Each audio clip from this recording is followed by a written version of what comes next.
বাংলাদেশ ফিলিস্তিনের পাশে সবসময় আছে, ভবিষ্যতেও থাকবে। একজন মা হিসেবে, রাজনীতিবিদ হিসেবে আমি বিশ্ব নেতাদের কাছে অনুরোধ করব, আপনারা বন্ধ করেন এই যুদ্ধ, বন্ধ করেন এই অস্ত্রের খেলা, এই অস্ত্র প্রতিযোগিতা।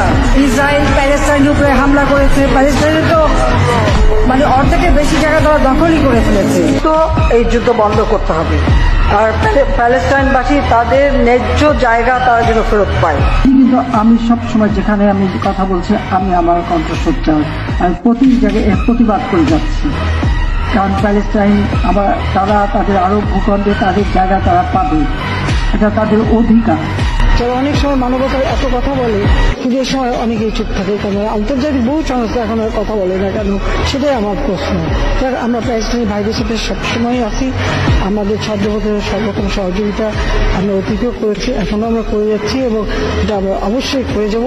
এবং ইসরায়েলের এই ঘৃণ্য যে আক্রমণ, তার আমরা একটু নিন্দা জানাই। I call upon all parties to ensure humanitarian access and an immediate ceasefire in Gaza.